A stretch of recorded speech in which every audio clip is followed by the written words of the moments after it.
Assalamualaikum warahmatullahi wabarakatuh. Sahabat pelajar Nusantara, ketemu kembali bersama Tugas Belajar Channel. Untuk kali ini di bagian 2 kita akan melanjutkan partikel penyusun benda mati dan makhluk hidup ya. Untuk bagian 2 ini kita akan bahas tentang atom dan partikel penyusunnya. Oke.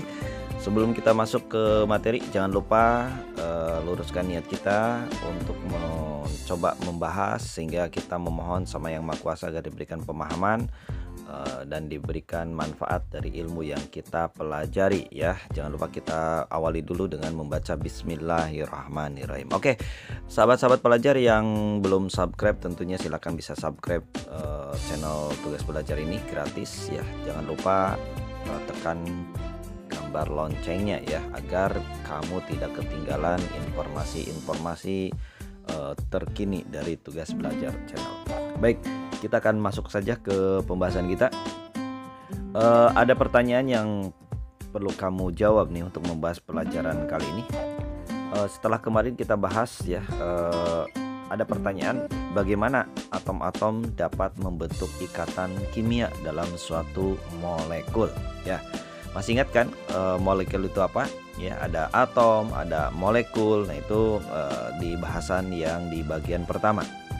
Oke, agar dapat menjawab pertanyaan tersebut, kamu harus memahami dulu tentang atom dan partikel-partikel penyusunnya. Jadi bagaimana seperti kemarin ada apa ya namanya itu, ada kentang begitu ya, ada kentang dengan meja ya, kayu meja, meskipun sama-sama ada karbon di dalamnya, tetapi kentang itu bisa dicerna oleh tubuh, sementara untuk kayu itu nggak bisa dicerna sama tubuh ya. Ini terkait dengan masalah ikatan ya, ikatan antar atom-atomnya. Nah, seperti apa dan bagaimana atom-atom itu dapat membentuk ikatan kimia dalam satu molekul. Nah, ini yang kita bahas untuk kesempatan kali ini. Untuk menjawab ini, maka kamu harus memahami dulu tentang atom itu sendiri, dan juga harus memahami tentang partikel-partikel yang menyusun atom itu. Nah, ini kita berikan gambaran contoh di sini ya.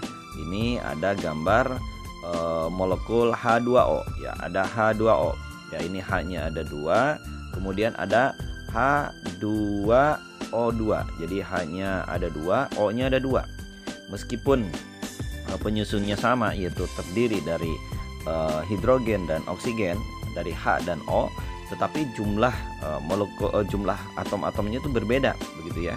Perbandingan jumlah atom O dan H dalam molekul tersebut berbeda, sehingga tentu pastinya kedua senyawa tersebut mempunyai sifat yang berbeda. Nah, dan itu kita akan bahas bagaimana atom dan partikel penyusunnya. Mengapa bahasan ini penting ya? Mengapa ini perlu untuk kita kaji, perlu kita bahas, perlu kamu ketahui? Maka dengan mempelajari materi ini akan membantu ya, membantumu memahami partikel terkecil penyusun atom, sehingga kamu dapat mengetahui dasar dari berbagai teknologi yang memanfaatkan partikel kecil penyusun atom ini. Jadi banyak sekali ya nanti teknologi yang kamu kenal, termasuk smartphone yang kamu gunakan ini, itu memanfaatkan partikel kecil penyusun atom gitu ya, seperti itu. Baik, kita akan coba kupas lebih detail lagi tentang atom dan partikel penyusunnya. Nah, untuk kebahasan ini kita ada 2 bahasan atom dan partikel penyusunnya ini. Yang pertama, kita akan membahas terkait dengan partikel subatom ya, partikel subatom. Jadi partikel subatom atau bagian-bagian dari atom yang menyusun atom itu apa saja begitu ya. Di sini sudah ada gambaran umumnya, ada inti atom, ini yang di tengah ya, ada inti atom, dan inti atom ini terdiri dari yang bermuatan positif namanya proton ya. Untuk mengingatnya kamu tinggal ingat P saja. Kemudian ada neutron ya, neutron ya, neutron. Ini yang warna merah yang tidak bermuatan, ini netral ya. Ingat aja netral ya, neutron, netral kayak gitu ya. Kemudian ada yang mengelilingi di sini nih, yang mengelilingi di kulit atom. Nah, ini namanya kulit atom ya. Kulit atom ini namanya elektron, dia bermuatan negatif ya. Ingat aja negatif elektron ya, elektron. Nah, ini untuk partikel subatom, dan ternyata untuk untuk setiap kulit itu memiliki jumlah elektron maksimum. Jadi elektron ini kan ada di kulit atom tuh.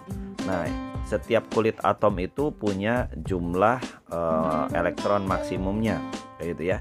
Ini nanti didasarkan kepada misalkan kulit pertama, ada kulit kedua, ada kulit ketiga. Nah, ini ada rumusnya. Rumusnya itu adalah 2 kali n pangkat 2 kayak gitu ya. Jadi 2n2, 2 kali n kuadrat kayak gitu ya. Misalkan ini kulit pertama, berarti kulit pertama itu n-nya 1. Berarti 2 kali 1 kali 1 berarti 1 kali 1 kan 1, berarti 1 kali 2 berarti nanti jumlah elektron maksimumnya itu ada 2 ya, tidak lebih dari 2 ya. Ini maksimumnya 2. Kalau kulit kedua di sini misalkan ada satu kulit lagi, berarti 2 kali 2 kuadrat ya. 2 kuadratnya itu adalah 2 kali 2 berarti 4. 4 dikalikan 2 berarti jumlah maksimum untuk kulit kedua itu ada 8 buah elektron kayak gitu ya. Itu untuk partikel subatom. Nanti kita akan bahas lebih detail. Kemudian berikutnya adalah kita akan bahas juga akan dikenali tentang nomor atom ya. Ada nomor atom, ada nomor massa. Nah, untuk nomor atom, jadi nanti di dalam sebuah atom itu ada unsur-unsurnya ya, ada lambang unsurnya. Ini yang disimbolkan dengan X ya. Nanti X-nya itu apa? Misalkan kalau hidrogen berarti H, kalau oksigen berarti O gitu kan. Nah, nanti lambang unsurnya itu di sini. Kemudian di bagian atas itu yang A ya, berarti bagian atas berarti kan ingat aja ke huruf abjad ya, A B C D E F G gitu ya. Jadi huruf A. Nah, di bagian bawahnya Z, dari A ke Z gitu. Nah, A-nya itu ini yang disebut dengan nomor massa ya, nomor massa. Sedangkan yang Z itu adalah nomor atom ya. Nomor massa ini apa? Nomor massa ini. Nah, nanti kita akan kenal bahwa ternyata sebuah atom itu masanya itu berpejal di inti ya. Masanya itu berpejal di sini nih, berpejal di inti. Jadi inti itu sangat berat sekali nih dibandingkan dengan elektron yang ada di luar. Jadi elektron itu sangat kecil sekali. Nah, sementara inti itu dia masanya berpejal di sini nih. Jadi beratnya di sini nih, kayak itu masanya. Nah, karena itu untuk mengingat nomor massa berarti ingat ke massa. Massa itu ada di sini ya. Di sini itu ada apa? Nah, di sini itu ada proton dan neutron. Jadi A itu adalah proton ditambah neutron. Jadi kalau misalkan A di sini protonnya ada 2, neutronnya ada 2, berarti 2 tambah 2, jadi ada 4 di sini ya, kayak gitu seperti itu. Nah, sedangkan untuk Z itu disebut nomor atom. Jadi nanti setiap atom atau unsur-unsur itu ada nomor atomnya, ada nomor atom 1, 2, 3, 4 gitu ya, ada nomornya. Nah, nomornya itu diwakili oleh jumlah dari protonnya, jumlah dari protonnya ya, jumlah dari protonnya. Kalau atomnya itu netral alias tidak bermuatan positif negatif begitu ya, atomnya ya. Kalau misalkan netral, berarti kalau netral itu kan jumlah proton dengan jumlah elektronnya itu sama ya, karena kalau sama berarti Z-nya itu adalah proton sama dengan jumlah proton ya, sama juga dengan jumlah elektron. Jadi kalau misalkan nanti kalian dikasih angka-angka tersebut, kamu sudah mengenali mana protonnya, mana neutronnya. Yang ini adalah nomor massa, ingat ke sini ya, ingat ke sini nomor massa, yaitu ada jumlah proton dengan neutron. Sedangkan yang Z ini adalah jumlah proton saja atau jumlah elektron saja.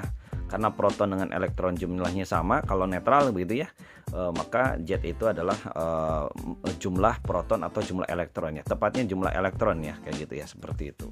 Itu yang nanti kita akan bahas terkait dengan atom dan partikel penyusun. Baik sahabat pelajar semuanya, kita akan coba bahas partikel subatom ya, partikel subatom. Oke, coba perhatikan gambar lampu ya, gambar tabung ini ya, gambar lampu ini. Ternyata ya, bagaimana kita tahu bahwa atom tersebut tersusun dari partikel-partikel subatom? Ini pertanyaannya ya. Bagaimana agar kita tahu bahwa atom itu tersusun dari partikel-partikel subatomnya? Nah, ini bagaimana kita mengetahuinya?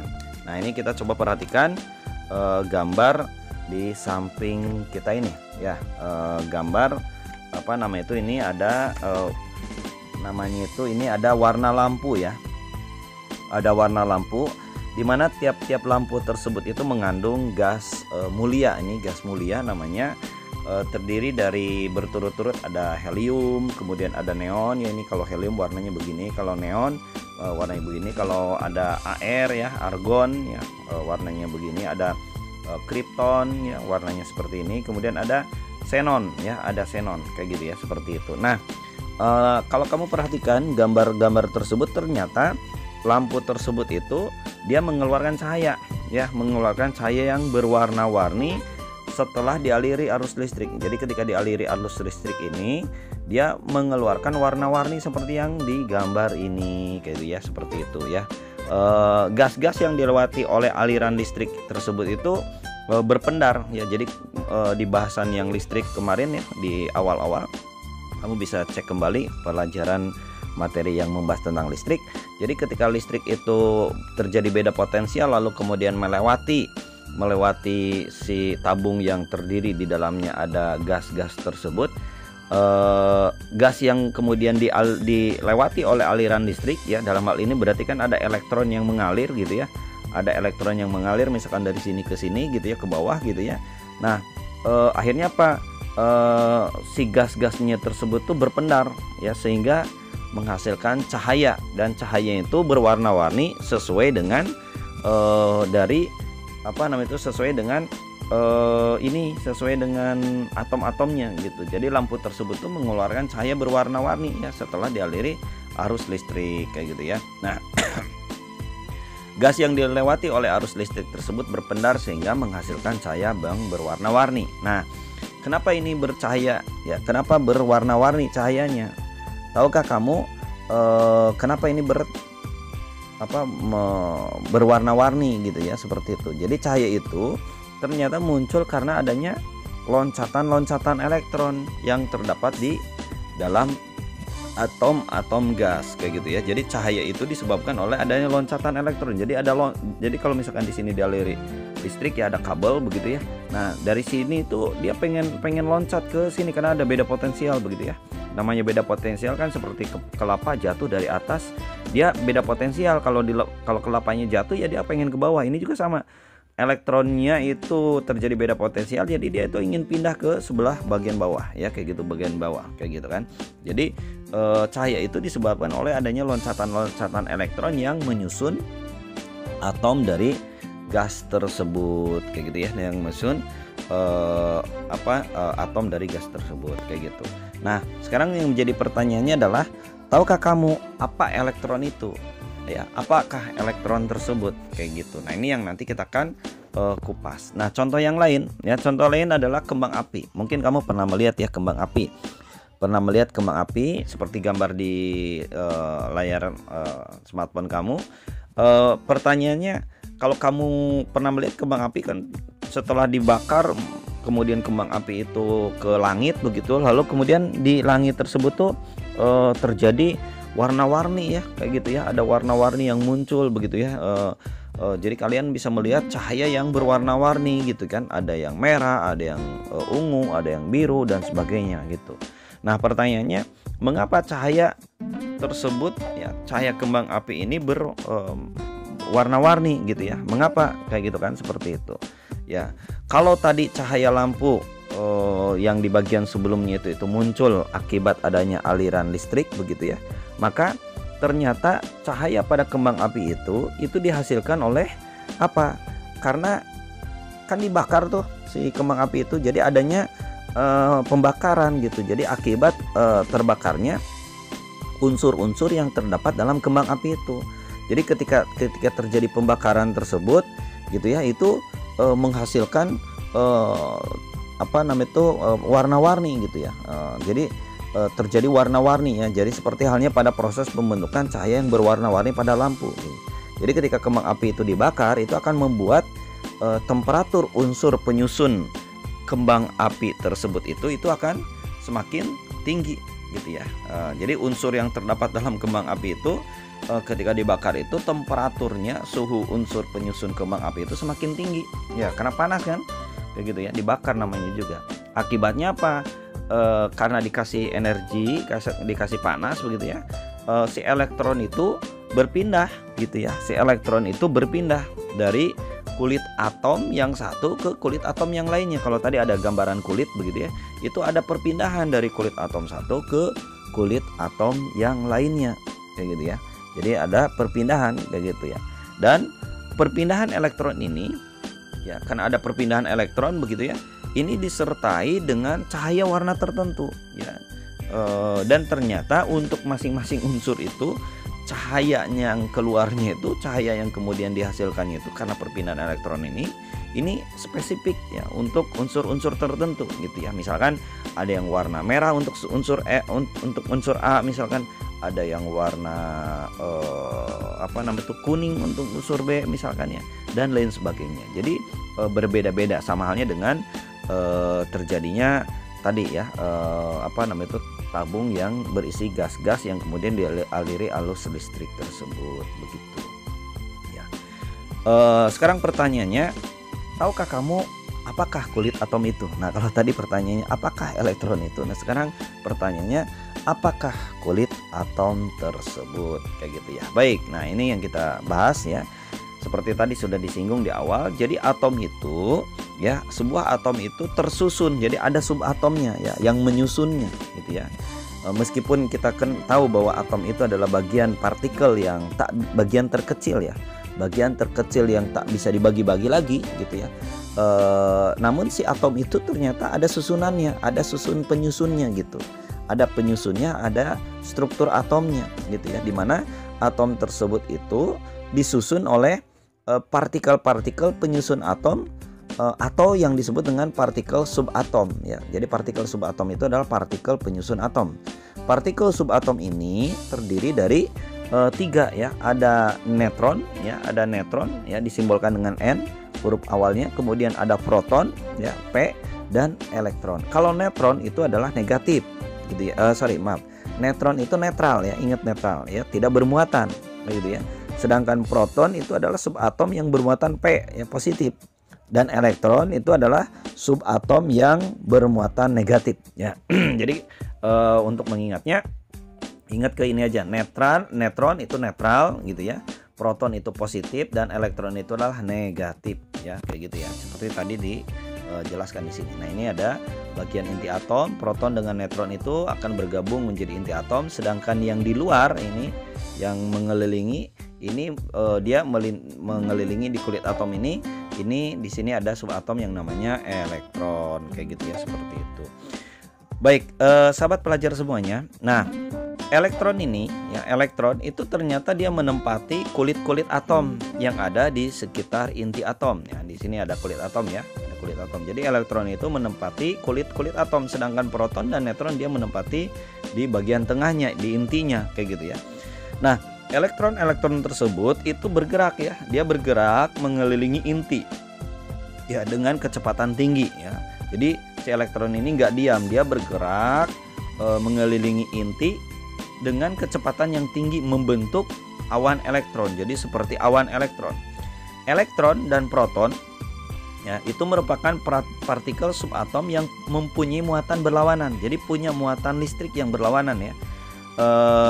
Kalau proton itu positif, maka elektronnya adalah negatif. Sedangkan neutron atau neutron itu tidak bermuatan alias netral gitu ya. Jadi, tadi sudah disinggung ya kata-kata kuncinya biar kamu ingat.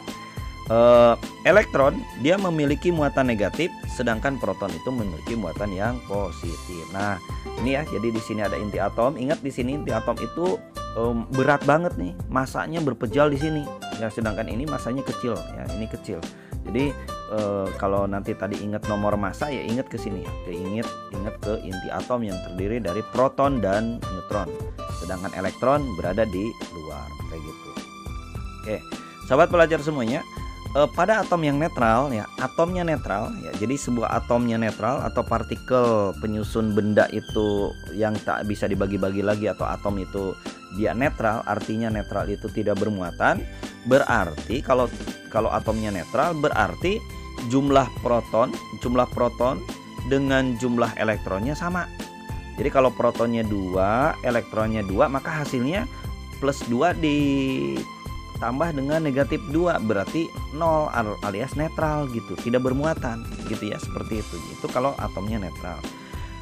Tiap-tiap partikel penyusun subatom tersebut mempunyai massa. Jadi setiap partikel penyusun subatom itu punya massa gitu ya, punya massa. Elektron mempunyai massa yang sangat kecil. Jadi massa elektron itu sangat kecil kalau dibandingkan dengan massa proton dan neutron ya, sangat kecil sekali massanya. Oleh sebab itu, massa atom akan berpusat pada inti atom saja. Nah ini, jadi akan berpusat di sini untuk massa atomnya. Dia akan berpusat pada inti atom saja atau ditentukan oleh jumlah proton dan jumlah neutronnya. Jadi massa atom itu diwakili oleh ini karena massa elektronnya sangat kecil dibandingkan dengan massa proton dan neutron kayak gitu ya, seperti itu. Nah, kemudian, nah ini perlu kamu ketahui, emang massa proton itu berapa kayak gitu kan. Nah ini proton ini partikel ini sebagai partikel ini membentuk inti atom, dia bermuatan listrik positif ya. Ini ditemukan oleh Goldstein ya. Masanya itu adalah sekitar 1,67 kali 10 pangkat negatif 27 ya. Jadi masanya itu adalah 1,67 kali 10 pangkat negatif 27. Berarti ini 1/10-nya ada 27 ya. Jadi 1 dibagi 10-nya nolnya ada 27. Kamu bisa hitung sendiri ya. Nolnya ada 27, berarti berapa itu? Berarti kecil banget ya, sangat kecil sekali kayak gitu ya. 1,67 ya, kayak gitu. Itu massa proton. Sedangkan elektron, nah elektron ini partikel yang bertugas mengelilingi inti ya di kulit atom tadi itu, dia bermuatan listriknya negatif. Ini ditemukan oleh Thomson. Ini masanya itu kamu bisa lihat ya, masanya ini sekitar 9,11 ya, 9,11 kali 10 pangkat negatif 31 ya, kali negatif 31 ya, atau kalau dibulatkan berarti 9 kali 10 pangkat negatif 31. Kamu bisa bandingkan ya, yang ini 10 pangkat negatif 27, yang ini 10 pangkat negatif 31. Berarti perbedaannya berapa? Ya, mana yang lebih berat? Yang lebih besar masanya yang mana? Proton atau elektron? Coba. Oke, kasih di kolom komentar ya. Mana yang lebih berat nih? Proton atau elektron? Ini 10 pangkat negatif 27, ini 10 pangkat negatif 31. Artinya yang ini dibagi oleh angka 10, nolnya bukan 10 ya, seberapa gitu ya. Pokoknya di bawahnya itu adalah berapa? Nolnya itu ada 27, sedangkan yang ini dibagi oleh nolnya 31. Jadi perbedaannya itu 31 ke 27, berarti berapa? 28, 29, 30, 31. 4 perbedaannya. 40 gitu. Ini kalau kamu ingin bandingkan berarti kalau yang ini dibagi oleh oleh 1 gitu ya. Nolnya hanya 1, misalkan yang ini dibagi oleh nolnya ada 4 gitu. Nolnya ada 4 kan 10.000 ya. Coba 1 dibagi 10.000 kan mana yang lebih kecil? 1 dibagi 1 dengan 1 dibagi 10.000 gitu kan. Yang lebih kecil kan otomatis yang mana? Ya betul, yang lebih kecil itu adalah yang 1 dibagi 1000 kayak gitu kan. Atau yang lebih kecil itu adalah yang dibagi oleh 10, nolnya ini ada 31 gitu ya, atau 10 pangkat negatif 31 dibandingkan dengan ini. Artinya elektron ini memiliki massa yang lebih kecil, jauh lebih kecil dibandingkan dengan proton. Makanya kita katakan massa itu berpejal ada di pusat. Jadi terpusat di inti karena di proton ya, di sini kayak gitu kan, seperti itu. Nah, sedangkan neutron sendiri ini tidak bermuatan listrik ya. Dia bersama-sama dengan proton bertugas membentuk inti atom, ditemukan oleh James Chadwick ya. Masanya sama nih dengan proton ya, yaitu 1,67 kali 10 pangkat negatif 27. Jadi ya udah lebih besar dari elektron, ada 2 lagi di sini gitu kan. Jadi makanya masanya berpejal di sini gitu ya, berpejal di sini. Sedangkan elektron apa tuh masanya kecil begitu ya gitu. Tapi ternyata jangan salah loh, meskipun elektron ini masanya kecil tapi punya peran yang sangat luar biasa gitu ya. Yang itulah kemudian teknologi listrik muncul gitu kan. Kenapa? Karena elektron inilah yang kemudian nanti akan mudah berpindah-pindah ya, akan mudah mengalir dari satu tempat ke tempat yang lain. Nah, itulah muncul aliran elektron. Aliran elektron itu yang disebut dengan elektron electricity atau listrik gitu kan. Meskipun masanya kecil gitu ya. Jadi biasanya yang kecil-kecil itu jangan disepelekan ya, karena itu ternyata meskipun kecil dia punya peran yang sangat penting ya, sahabat pelajar semuanya kayak gitu ya. Baik, sahabat pelajar semuanya, para ilmuwan ini telah mempelajari atom ya sejak ratusan tahun lalu. Dia banyak mempelajari tentang atom ini. Para ilmuwan tersebut kemudian dia mengemukakan teori-teori tentang atom ya. Teori yang satu akan runtuh atau ditolak ketika ada data atau fakta baru yang ditemukan tentang atom, sehingga lahirlah teori atom yang baru misalkan itu. Nah, kita nanti akan bahas berikut ini merupakan perkembangan teori atom ya. Nanti ada model-model atom ini, ada mulai dari atom Dalton begitu ya. Kemudian ada atom Thomson, ini gambarnya seperti ini. Nanti kamu akan memahami kenapa gambarnya seperti ini gitu ya. Kemudian ada atom Rutherford, ini gambarnya seperti ini. Kemudian ada atom Bohr yang seperti ini. Kemudian yang terakhir itu adalah atom mekanika kuantum, ini yang paling terupdate yang ini ya, kayak gitu kan, seperti itu. Ini yang paling awal kayak gitu. Jadi perkembangannya dari sini Dalton, Thomson, Rutherford, Bohr, kemudian mekanika kuantum ya, kayak gitu ya. Itu model atom. Nah, kita akan lihat perbandingannya, perbedaan dari model atau teori-teori atom yang dikemukakan oleh para ilmuwan tersebut. Itu ya. Jadi atom Dalton ditemukan oleh John Dalton. Kemudian ada atom model Thomson, ini ditemukan oleh Joseph John Thomson ya, Yusuf John ya. John itu Yohanes ya kalau nggak salah. Yahya ya. Kemudian ada Ernest Rutherford ya. Kemudian ada Niels Bohr, dan kemudian ada atom modern atau mekanika gelombang kayak gitu. Nah, untuk model atom John Dalton ini, John Dalton ini dia mengatakan bahwa atom itu sebagai bola pejal ya, bola pejal, dan merupakan bagian terkecil yang tidak dapat dibagi lagi. Setiap unsur, kata Dalton ini, terdiri atas atom-atom yang identik. Jadi setiap unsur itu terdiri atas atom-atom yang identik satu sama lain. Atom dari unsur berbeda gitu ya, berbeda, dia punya atom yang berbeda juga. Kayak gitu. Atom-atom dapat bergabung dengan perbandingan tertentu membentuk senyawa. Jadi dia bergabung dengan ada perbandingannya. Perbandingannya misalkan 1 banding 2, berarti yang atom A misalkan 1, atom B misalkan 2. Nah, itu perbandingannya ya. Dia akan membentuk senyawa. Jadi atom-atom yang bergabung dengan perbandingan tertentu itu membentuk senyawa menurut John Dalton. Jadi ini seperti bola pejal ya, seperti bola peluru ya. Kalau kamu pernah olahraga main bola peluru gitu kan, itu berat banget gitu ya, bola pejal begitu. Nah, itu menurut John Dalton. Nah, ini John Dalton ya. Jadi menurut John Dalton ini, atom merupakan partikel terkecil yang tak dapat dibagi lagi. Kemudian atom suatu unsur tidak dapat menjadi atom unsur lain, jadi khas begitu ya. Kemudian 2 atom atau lebih dari unsur yang berlainan, dia akan membentuk molekul. Kemudian atom dari satu unsur, kalau satu unsur gitu ya, atomnya itu serupa ya, atomnya itu serupa atau identik gitu. Nah, ini contoh dari atom model molekul Dalton. Ini digambarkan seperti ini ya. Ini ada karbon dioksida misalnya, ini karbon dioksida.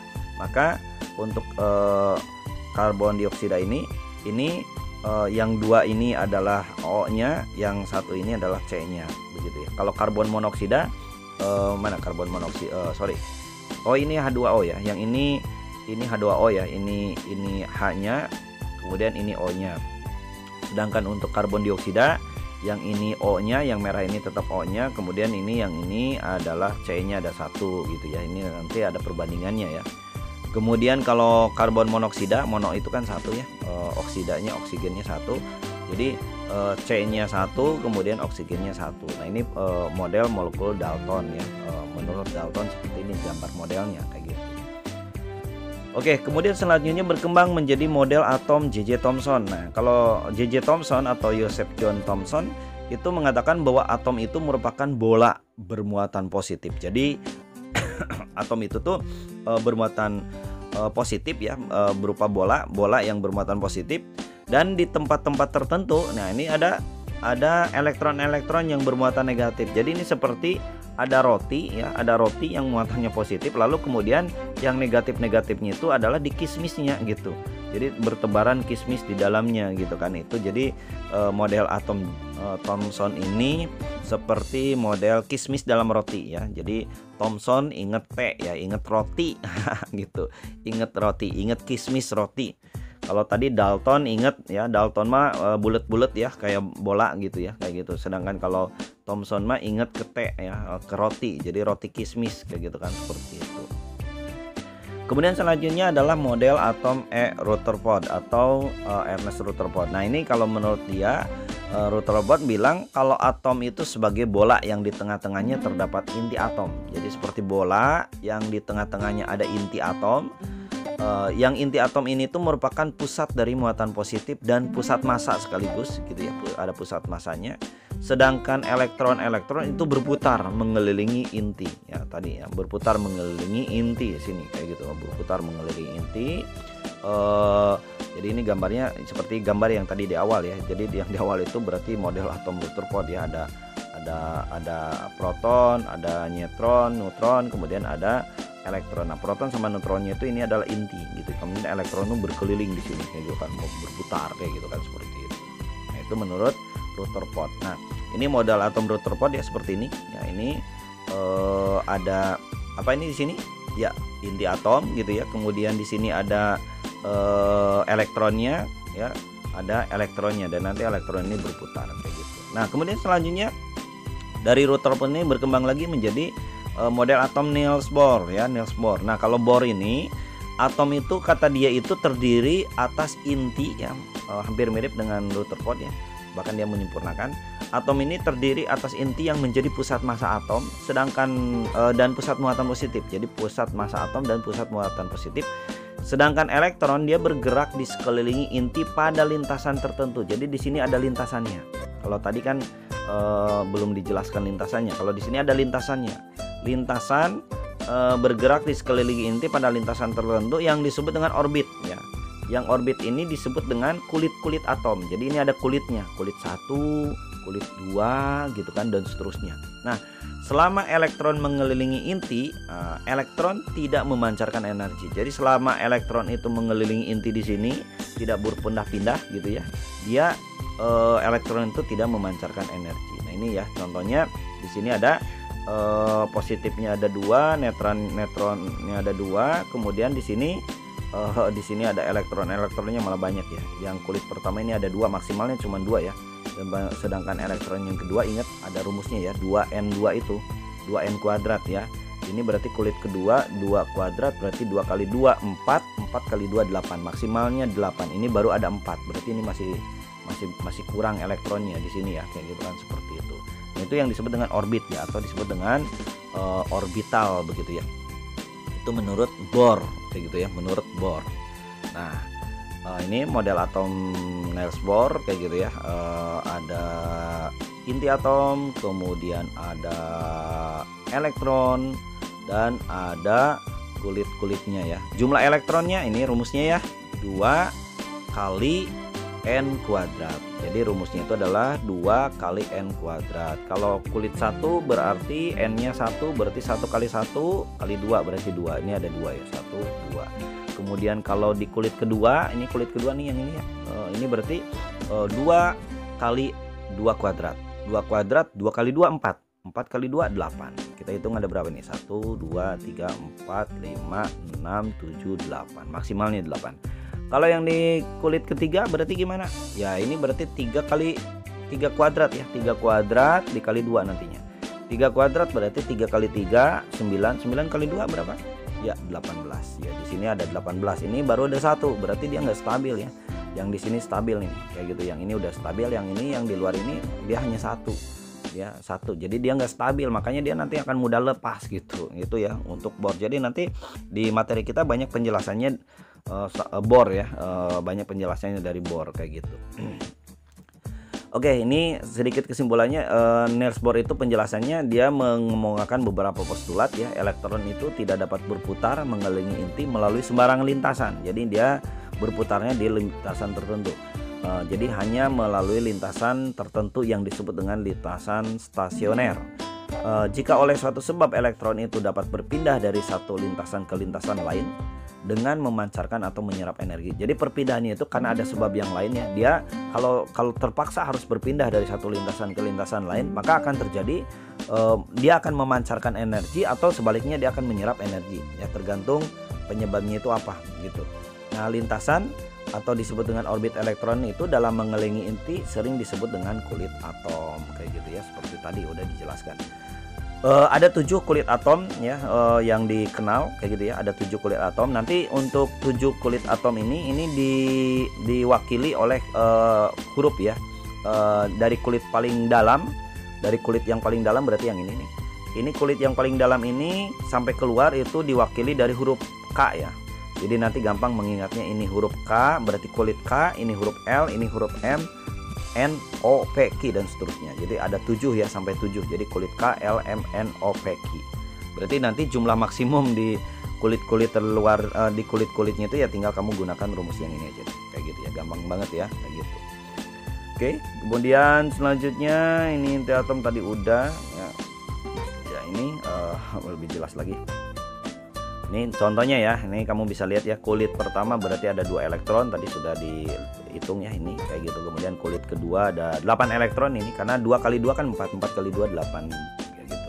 Kulit ketiga ya 3 kali 3 ya 3 kuadrat kan 9, 9 kali 2 18 elektron. Kulit keempat bagaimana? Ya 4 kali 2, 4 kuadrat, 4 kuadrat berarti 4 kali 4. 4 kali 4 16 ya, sempat tidak sempat harus dibalas kayak gitulah, baru nanti dikalikan 2 jadi 16 kali 2. 16 kali 2 berapa?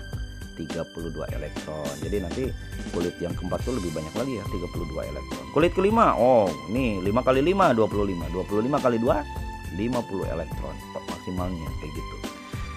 Baik, itu menurut siapa tadi? Menurut Bohr ya. Nah, selanjutnya bagaimana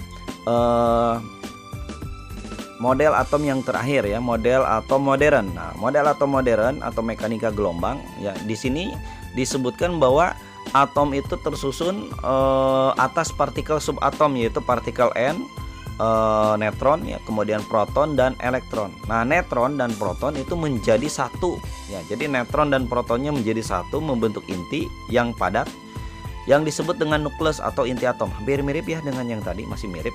Bedanya di sini nih. Elektron itu bergerak di sekeliling inti hampir dalam kecepatan cahaya. Hampir dalam kecepatan cahaya, saking cepatnya tadi ya. Dan itu membentuk awan elektron. Jadi kalau di sini mah, kalau tadi mah kan jelas ya ada lintasannya gini. Ini lintasan 1, lintasan 2. Nah, kalau mekanika gelombang mah ini lintasannya itu membentuk awan gitu. Jadi continue. Jadi apa ya continue itu? Jadi ya begini di sini nih di dalam gitu. Saking cepatnya ya, akhirnya membentuk awan elektron kayak gitu ya. Di sini berupa awan elektron kayak gitu. Kalau tadi kan, kalau yang tadi makan yang Bohr makan di sini jelas ya ada 1, ada 2 gitu. Nah, kalau ini mah enggak. Jadi di sini nih dia membentuk awan elektron kayak gitu kan, seperti itu. Itu menurut mekanika gelombang. Nah, ini mungkin lebih detailnya nanti kamu akan pelajari di SMA ya untuk mekanika gelombang ini. Mungkin bagi kamu kakak-kakak yang sudah masuk SMA ya bisa komen ya, seperti apa tuh model atom modern itu gitu kan, seperti itu. Baik, jadi bagaimana nih terkait dengan tadi yang disampaikan di awal terkait dengan terjadinya cahaya ya, terjadinya warna lampu yang berbeda-beda di lampu yang berisi gas-gas mulia ya, yang tadi dijelaskan di awal. Ini bisa dijelaskan berdasarkan teori atom Bohr. Jadi berdasarkan teori atom Bohr, bagaimana lampu gas mulia yang bercahaya tersebut, kemudian juga cahaya kembang api ini dapat menghasilkan cahaya berwarna-warni. Nah, ini bisa dijelaskan melalui teori atom Bohr kayak gitu ya, atom Bohr. Itu. Bagaimana penjelasannya? Jadi menurut Bohr itu atom ya, atom dia mempunyai kulit-kulit atom tempat elektron bergerak mengelilingi inti atom. Tadi ya ada kulit ya. Kalau Bohr itu punya kulit ya, punya kulit. Kulit atom yang paling dekat dengan inti atom ini dia punya energi paling rendah.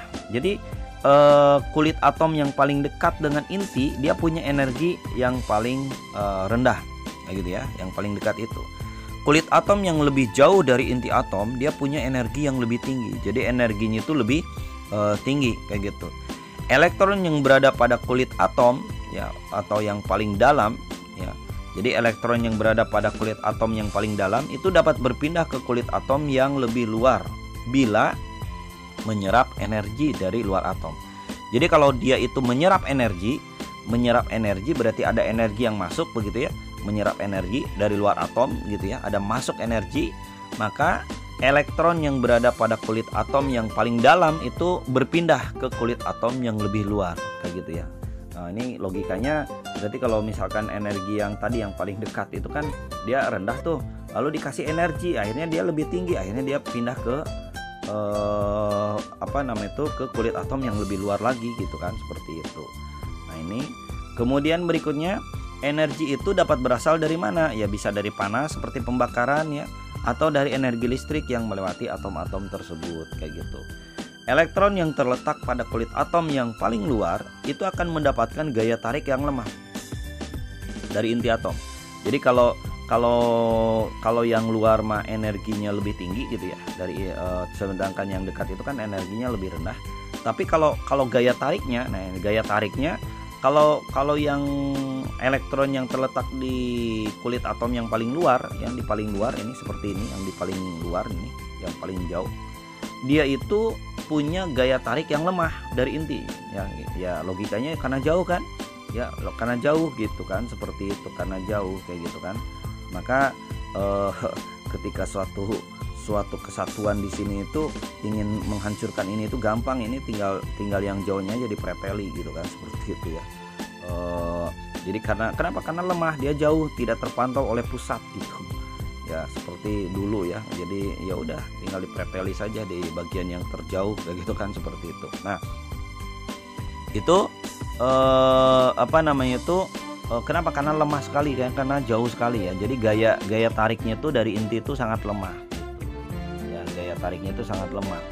Oleh karena itu, elektron pada kulit atom yang paling luar ya, karena paling luar itu paling jauh, itu mudah lepas dari kulit tersebut, sehingga atom itu dapat kehilangan elektron. Jadi si atom itu bisa kehilangan elektron. Kenapa? Karena yang dari luarnya itu mudah lepas gitu kan, kalau nanti ada energi yang masuk ya gitu ya. Nih di gambar ini ada tingkatan energinya, ada tingkat 1, 2, 3 dan seterusnya gitu kan. Kalau misalkan tadi ini kalau misalkan ada elektron yang pindah ke kulit dalam, dia melepaskan energi ya, karena di sini kan energinya lebih tinggi daripada energi yang di sini. Ketika dia lebih tinggi kan, yang ini lebih tinggi nih dibandingkan dengan kulit yang ini. Ketika dia itu pindah ke sini, berarti dia melepaskan energi ya, karena dia kan lebih tinggi kan energinya di sini. Nah, ini lebih rendah di sini ya, yang dekat itu lebih rendah ya untuk energinya. Ketika dia itu pindah ke kulit yang lebih luar, berarti kan yang tadinya rendah itu ada tambahan energi dari luar. Nah, makanya dia menyerap energi, dia akan pindah ke luar kayak gitu kan. Seperti itu ya. Jadi kalau misalkan ini dari 4 ke 1, dia akan melepaskan energi ya, melepaskan energinya berupa muncullah misalkan ada cahaya gitu kan, misalkan ada cahaya kayak gitu kan, seperti itu. Baik, itu penjelasannya ya. Sobat pelajar semuanya, bagaimana bila jumlah elektron dan jumlah proton dalam suatu atom itu tidak sama? Nah, ini kalau tadi kan kalau sama kan netral ya, atomnya netral. Nah, kalau misalkan jumlah elektron dan jumlah protonnya itu dalam suatu atom itu nggak sama, maka atom tersebut itu akan bermuatan gitu, dan inilah yang disebut dengan ion gitu ya, ion kayak gitu. Nah, jadi proses pembentukan ion, bagaimana proses pembentukan ion ini disebut dengan ionisasi ya. Jadi ionisasi itu adalah proses pembentukan ion. Tahukah kamu, elektron-elektron yang ada pada kulit atom paling luar, dia punya peranan yang sangat penting ya pada pembentukan ikatan kimia antar atom dalam suatu molekul ya. Kenapa coba? Kenapa punya peranan yang sangat penting? Tadi udah dijelaskan di yang ini ya, dijelaskan udah yang ini ya, kayak gitu. Ini kuncinya ada di sini nih, kayak gitu kan. Ya ini sini ya. Jadi yang paling luar itu mudah lepas kayak gitu. Ya makanya di sini nanti ada ada ion positif, ada ion negatif ya. Jadi kalau ion itu atomnya bermuatan ya, artinya positif proton subatomnya proton yang proton dengan elektronnya itu nggak sama gitu ya, nggak sama. Misalkan ini kalau seimbang kan berarti netral nih ya. Misalkan ini di intinya itu ada berapa ini, 1 2 3 4 5 6, ada 6. Sedangkan di luar ini ada elektron ya, ini ada 2, di sini ada 4, berarti ada 2 tambah 4 berarti ada 6 juga. Berarti 6 dengan 6 kan seimbang tuh, 6 positif 6 negatif berarti seimbang, berarti dia itu netral ya, netral dia ya, tidak bermuatan si atomnya. Sedangkan kalau misalkan di sininya ada 6, lalu kemudian di sini ada 1 2 3 4 5, ada 5, berarti kan nggak seimbang nih, ininya 6 ininya 5 ya, berarti kebanyakan positif ya, kebanyakan positif, maka dia menjadi ion positif karena kebanyakan positif, ada sisa lebih 1 ya positifnya.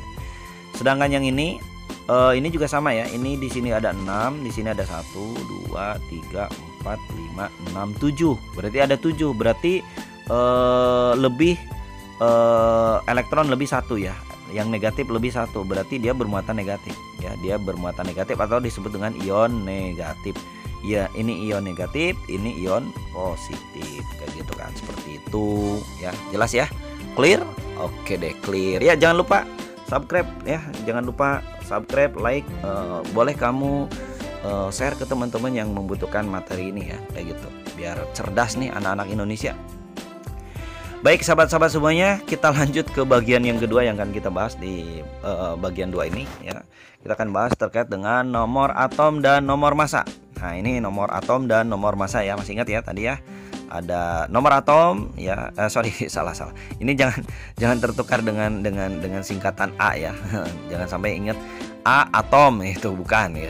Ini justru terbalik, yang atas itu yang A ini adalah nomor massa gitu kan, nomor massa, sedangkan yang bawah itu nomor atomnya. Ingat ini angkanya gede, ini pasti angkanya gede ya. Kenapa? Karena massa itu berpujal di inti ya, terpusat di inti. Di inti berarti ada apa? Ada proton, ada neutron. Sedangkan yang ini mewakili elektron, jumlah elektron ya, atau jumlah proton kayak gitu kan.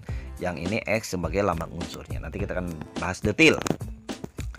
Baik sahabat pelajar semuanya, unsur merupakan zat murni yang tidak dapat diubah lagi menjadi zat lain dengan reaksi kimia ya, seperti emas, besi, perak, oksigen, dan masih banyak yang lainnya kayak gitu.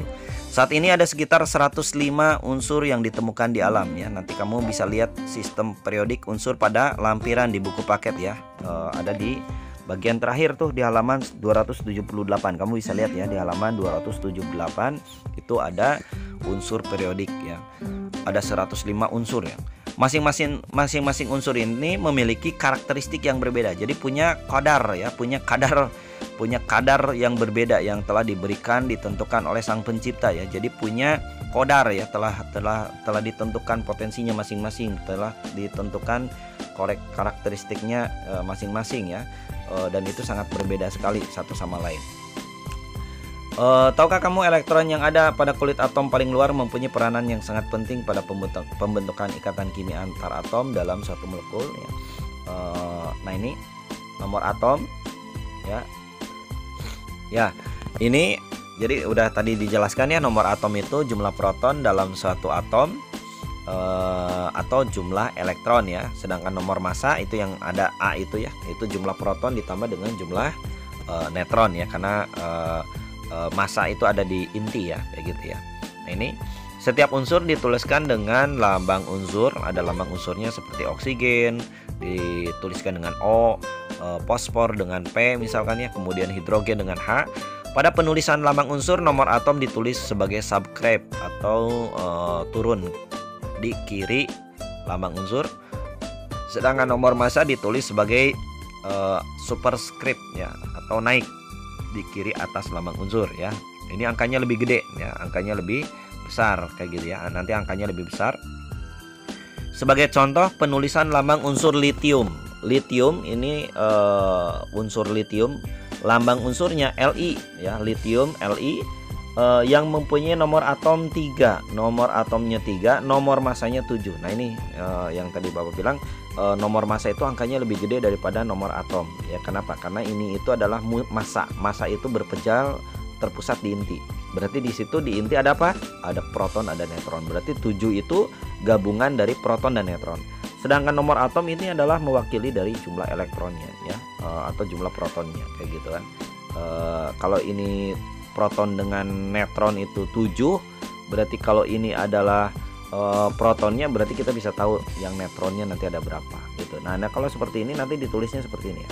Jadi Li ya, di sini angka 7 di atas, kemudian angka 3 di bawah kayak gitu ya, seperti itu ya. Jadi ini untuk A itu adalah proton ditambah neutron, sedangkan untuk Z itu adalah sama dengan jumlah elektron sama dengan jumlah proton gitu ya. Gampang ya untuk mengingatnya. Nah, kita akan coba nih agar kamu dapat lebih memahami penulisan lambang atom ya, kemudian menentukan nomor massa, jumlah proton serta jumlah elektron. Silakan coba kamu lengkapi tabel 84 ya, ada di halaman 113. Di halaman 113 ya, kamu bisa lihat di halaman 113. Coba kita lihat satu persatu ya. Untuk hidrogen ini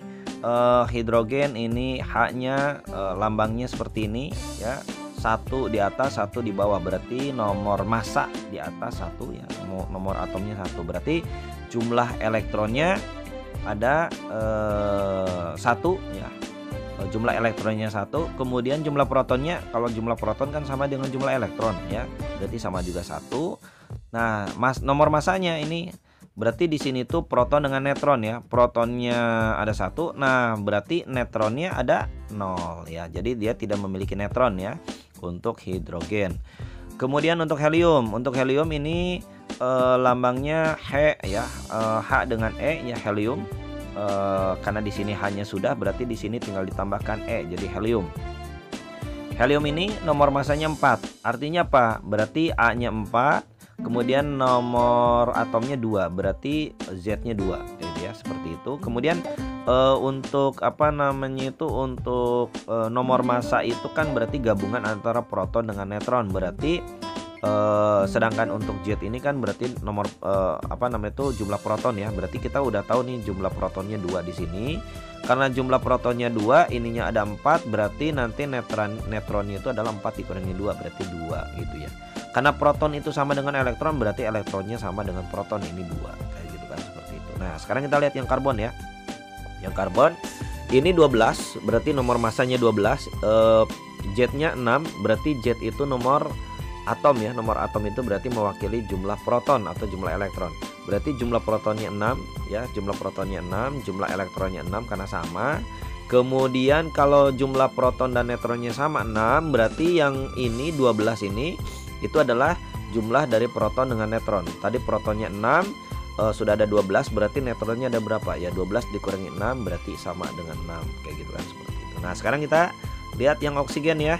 Yang oksigen ini jumlah nomor atomnya 8, nomor massanya 16. Ya, nomor atom 8, berarti nomor atom 8 itu jumlah proton 8 ini. Jumlah proton 8. Kalau kita udah tahu jumlah proton 8, berarti siapa berikutnya? Iya, betul. Jumlah apa yang sama dengan proton? Jumlah yang sama dengan proton adalah elektron. Berarti kamu isi di sini. Berapa nih di sini kira-kira? Ya, berapa yo? Ya, betul ya. Karena proton sama dengan elektron berarti ini 8 gitu ya. Ini 8. Kemudian Z-nya juga 8 ya. Tadi ini 8. Nah, kemudian berikutnya sudah ada 8 ya, di sini 16 nih. 16. Berarti 16 itu kan proton ditambah neutron tuh. Protonnya 8, berarti neutronnya ada berapa? 16 dikurangi 8. Berarti jadi berapa jumlahnya? Ya, betul, ada 8. Oke, coba ya nomor 5. Coba. Ya, nomor 5 nih. Kita isi ya semuanya. Ayo, kamu isi ya. Coba ya. Yuk, kita isi bareng-bareng ya. Ini kalsium. Ya, kalsium ada, karena di sini C-nya sudah pakai karbon, jadi lambang unsurnya ditambah dengan A, jadi kalsium ya. Kalsium. Oke, kalsium ini nomor apa dulu yang kamu isi? Ya, ini ada A dengan Z ya. Ada A dengan Z, A-nya yang atas, Z-nya yang bawah. Oke, kita isi dulu ya. Untuk yang ininya kita isi dulu nih. Untuk yang 2 ini kita isi dulu. Berarti untuk yang A-nya adalah 40 ya, karena jumlahnya besar ya. Pokoknya yang atas itu jumlahnya gede gitu ya. Yang atas itu jumlahnya gede ya. Yang tinggi itu punya hadiah gede ya, dikasih prestasinya besar. Yang bawah agak kecil itu ya. Itu berarti jet ya yang 20 ya. Ini nomor atom. Oke, kalau nomor atom sudah tahu, nomor massa sudah tahu, berarti nomor atom ya. Nomor atomnya 20. Berarti kalau nomor atom 20 berarti kamu ingat ke P ya. Ingat ke P sama ke E. Ini sama pasti. Ini sama. Berarti kamu tulis dulu yang itu ya. Berarti ini berapa? 20. Elektron 20, berarti protonnya juga sama ya karena netral ya. Kalsiumnya netral jadi 20 juga. Nah, kalau sudah tahu ini berarti berikutnya gimana? Nah, ini dari sini yang 40 ini. Ini neutronnya berapa? Berarti di sini ada 40 dikurangi dengan P-nya 20. Berarti 40 kurangi 20. Ya, betul, isinya 20. Lalu lambang atomnya Pak? Lambang atomnya ya wis, ini gampang banget, lambang atomnya Ca kayak gitu kan. Itu kalsium. Oke, selanjutnya nomor 6. Silakan coba nomor 6. Oke, berarti jetnya yang kosong nih. Jetnya berapa? Ya betul, 9. Kemudian neutronnya berapa? Neutronnya 19 dikurangi 9 berarti 10. Kayak gitu ya. Oke, yang magnesium. Yang magnesium ya. Ini jetnya berapa? Untuk magnesium ini A-nya kan 24. Berarti jetnya berapa? Ini aja lihat. Ya betul, 12. Kemudian yang E-nya berapa? Lihat ke sini. 12 juga. Neutronnya gimana? Ya ini 24 dikurangi 12. 24 dikurangi 12, 12 juga. Kemudian lambangnya apa? Mg ya, Mg ya. Oke, bisa ya. Oke, ini ya, sama ini. Oke, nomor 8. Silakan coba. Gimana nomor 8? Nomor 8. Ini ke 9 ini salah ya, salah ngetik ya. Salah ya. Ini bukan kalium ya. Ini nomor yang ininya nih harus diperbaiki. Mohon maaf ya. Ini nomornya kayaknya salah ketik ya ini. Untuk kalium ya. Untuk kalium ini salah ketik ya. Mohon maaf ya. Ini yang ini tolong perbaiki ya. Ini salah ya. Ini yang ini salah. Berarti di sini kalium itu 39, ini 19 ya. Ininya sudah ada 19 berarti ininya 20 ya. Berarti di sini kalium berarti harusnya K39 19 ya. Itu. Kemudian untuk apa namanya itu untuk yang nomor 9 brom ya. Nah ini mohon maaf yang itunya salah ya, kayak gitu ya. Ya, nomor itunya salah. Tolong diperbaiki ya. Yang ini yang lambang-lambangnya ini tolong diperbaiki kayak gitu ya. Seperti itu. Silakan bisa diketik ya, bantu kita nih untuk memperbaiki yang salah ini ya. Nomor 8 dengan 9 ya. Nomor 8 dengan 9 kira-kira gimana nih lambangnya kayak gitu. Baik, udah bisa ya. Kalian udah bisa kan untuk menentukan apa namanya itu jumlah partikel penyusun atom, menentukan lambang atom dan sebagainya ya. Baik, sahabat pelajar semuanya, perlu kamu ketahui ya bahwa ternyata sebagian besar unsur yang ada di alam itu ternyata sangat penting loh untuk kehidupan, sangat penting. Namun ada memang beberapa unsur yang disebut dengan logam berat ya, logam berat. Jadi logamnya itu memang berat masanya. Ini berbahaya bagi tubuh manusia dan lingkungan ya. Unsur ini ternyata tidak dapat didaur ulang dalam tubuh dan sulit untuk dikeluarkan karena dalam tubuh kita tidak ada mekanisme yang berfungsi untuk menghilangkan unsur ini. Logam berat itu mampu bertahan dalam tubuh sepanjang hayat kita ya. Kemudian konsentrasi logam berat ya, konsentrasi itu berarti apa namanya itu kalau di dalam larutan dia itu lebih banyak konsentrasinya ya, seperti gula dalam air begitu ya. Ya, konsentrasi logam berat dalam tubuh itu dapat bertambah sepanjang waktu atau dikenal dengan bioakumulasi gitu ya, bioakumulasi. Logam berat itu dapat menyebabkan berbagai penyakit ya, seperti kanker ya, bahkan dapat menyebabkan kematian. Seorang wanita yang hamil juga dapat mengalami keguguran dan melahirkan bayi yang cacat akibat kandungan logam berat yang cukup tinggi dalam tubuhnya kayak gitu ya. Nah, mana logam berat itu contohnya nih ya. Ada merkuri ya, atau unsur Hg, kemudian ada lithium ya atau Li, kemudian ada bromin, Br2 dan klorin atau Cl2. Nah, ini beberapa contoh dari logam berat. Nah, pernahkah kamu mendengar musibah Minamata disease ya? Musibah Minamata. Ya, musibah Minamata itu gejala Minamata ya. Gejala Minamata ini pertama kali diidentifikasi pada tahun 1956 di Teluk Minamata di Jepang. Di Teluk Minamata ini terdapat pelabuhan ikan, ada pabrik pupuk, ada pabrik pupuk, kemudian senyawa kimia lain yang dalam prosesnya itu dia menggunakan merkuri ya, merkuri atau Hg. Nah, suatu ketika merkuri ini bocor dan masuk ke dalam lautan sehingga mengontaminasi ikan dan hewan laut lainnya. Otomatis kan orang-orang masyarakat di sekitar itu kan nanti akan makan ikan tuh ya. Ketika mereka itu mengonsumsi ikan yang terkontaminasi merkuri, maka akan mengalami bioakumulasi merkuri dalam tubuhnya. Konsentrasi merkurinya itu akan semakin bertambah kayak gitu kan. Bioakumulasi merkuri ini apa yang terjadi? Dia menyebabkan keterbelakangan mental ya, kemudian cacat lahir, buta dan tuli, serta menyebabkan kematian. Kejadian musibah Minamata ini tentunya membuat perhatian warga dunia ya untuk lebih menjaga lingkungan dan pencemaran, khususnya pencemaran dari logam berat. Teluk Minamata akhirnya ditetapkan bebas merkuri pada bulan Juli 1997, jadi sekitar 41 tahun kemudian ya. Dan warga sekitar akhirnya dapat beraktivitas secara normal, baik untuk menangkap ikan maupun berenang di laut. Nah, ini kamu bisa lihat bagaimana gambaran korban Minamata disease ya, kayak gitu. Ini gambarnya ada Minamata disease ini seperti gambarannya, jadi terkontaminasi oleh logam-logam berat yang akhirnya dari ikan kemudian dimakan oleh manusia. Akhirnya di manusianya terjadi banyak kecacatan, cacat lahir, buta, tuli dan sebagainya kayak gitu. Kemudian selanjutnya, pernahkah kamu mendengar tentang arkeolog? Ya, arkeolog ya, tentang arkeolog. Arkeolog itu ilmuwan yang mempelajari sejarah kehidupan dan kebudayaan zaman dahulu. Arkeolog mampu mengukur umur fosil yang telah ditemukan. Tahukah kamu bagaimana cara mengukur umur fosil tersebut? Seperti misalkan katanya ini ada dinosaurus umurnya sekian tahun, 1000 tahun dan sebagainya gitu kan. Nah, ternyata cara mengukur umur fosil itu adalah dengan mengidentifikasi atom karbon yang terkandung dalam fosil. Ya, ini contoh bagaimana arkeolog meneliti fosil-fosil ya yang ditemukan kayak gitu ya.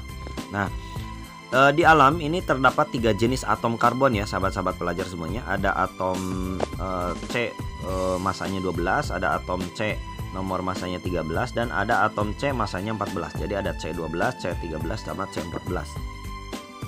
Ketiga jenis atom C tersebut itu punya nomor atom yang sama, yaitu nomornya 6. Berarti jumlah protonnya itu 6 ya. Tetapi nomor masanya berbeda ya, nomor masanya berbeda. Yang membedakannya tadi seperti 12, 13, 14 ya. Atom-atom yang demikian ini disebut dengan isotop ya, isotop ya. Jadi yang membedakannya itu disebut dengan isotop ya. Isotop itu itu kan sama ya, isotop ya. Bagian yang ingat aja isotop ya. Isotop itu kan huruf P tuh. Bagian bawahnya itu yang sama semua nih. 666 ya. Yang di atasnya berbeda kayak gitu. Nah, perbandingan jumlah ketiga isotop karbon di alam itu tetap. Jadi perbandingan jumlah ketiga isotop karbon di alam itu tetap kayak gitu ya. Tetap sekitar karbon 12 itu 98,9%. Kemudian karbon 13 itu 1,1%, dan karbon 14 itu kurang dari 0,1%. Berarti kalau karbon 12 berarti neutronnya 6 ya. Kalau karbon 13 itu neutronnya 7, dan karbon 14 itu neutronnya 8 gitu ya. Ini gambarnya seperti ini. Nah, kemudian isotop karbon 14 atau 14C ya, itu dapat meluruh menjadi unsur lain dengan waktu paruh sekitar 5.730 tahun. Jadi dia bisa meluruh menjadi unsur lain dengan waktu paruhnya. Artinya waktu paruh itu kalau kamu punya isotop karbon misalnya 1 gram, maka setelah 5.730 tahun si isotop itu tinggal 0,5 gram, tinggal setengahnya ya. Jadi waktu paruh tuh waktu setengahnya ya.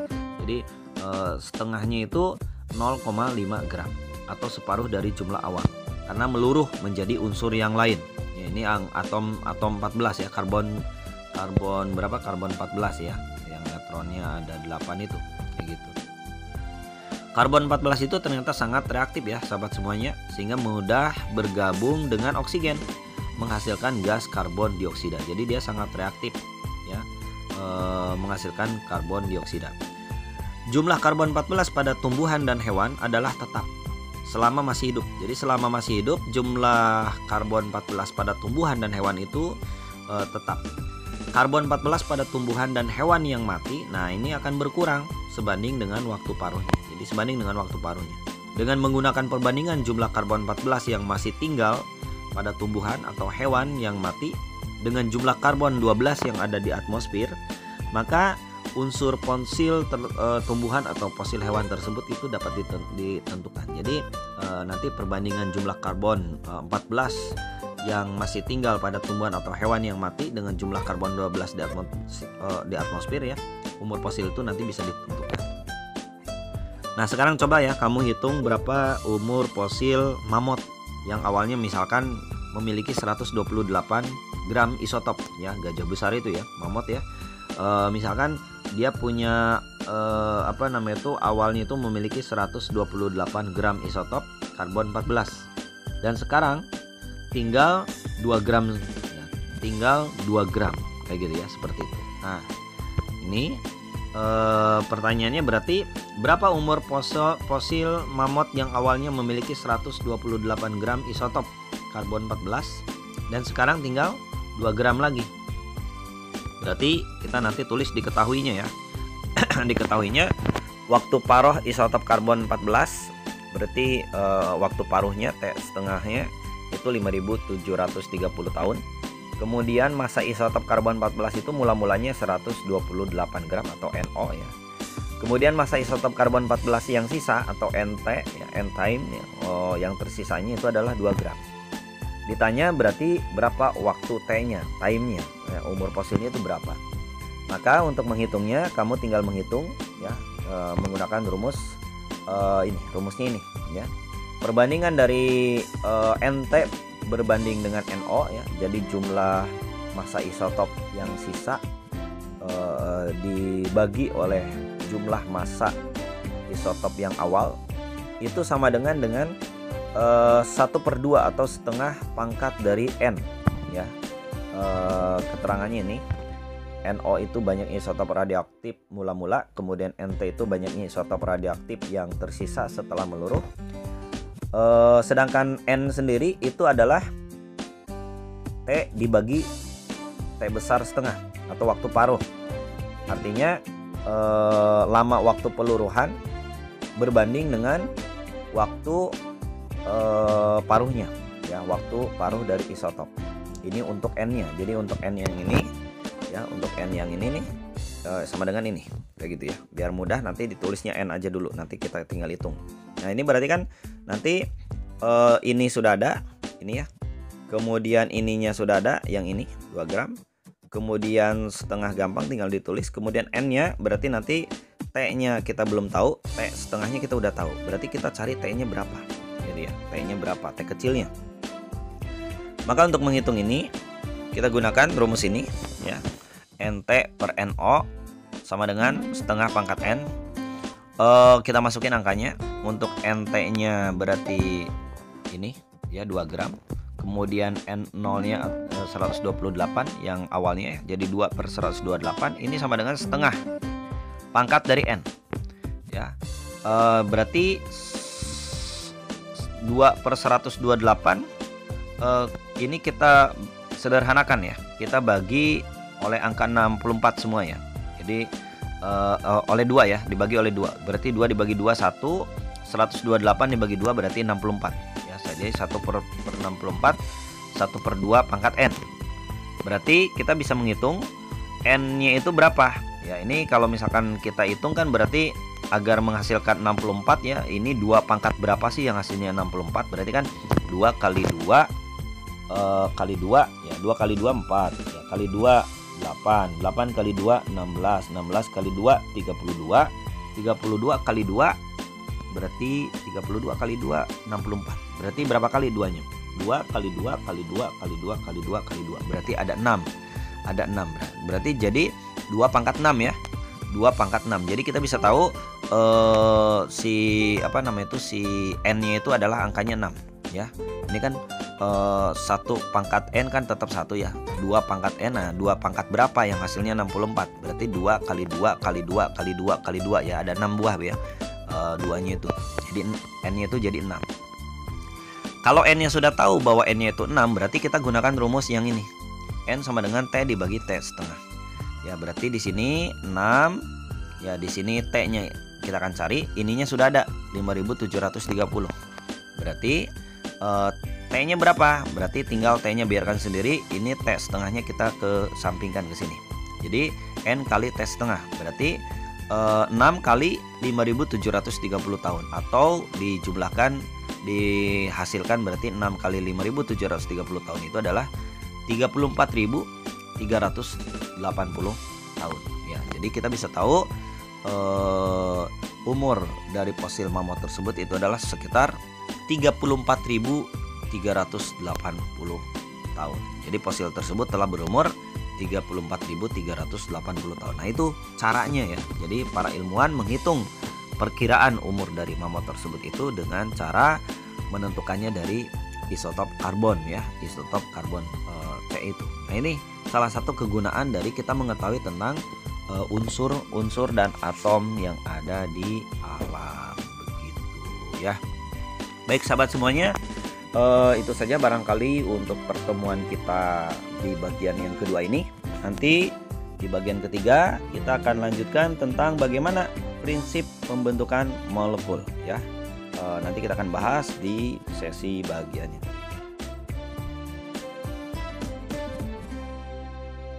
Baik, itu saja pembahasan dari Tugas Belajar Channel untuk bagian yang kedua ini. Sampai jumpa di pertemuan bagian yang selanjutnya. Selamat belajar, semoga kamu semua menjadi cerdas. Terus belajar, terus berlatih. Mudah-mudahan kamu mendapatkan hasil yang maksimal. Terima kasih. Assalamualaikum warahmatullahi wabarakatuh.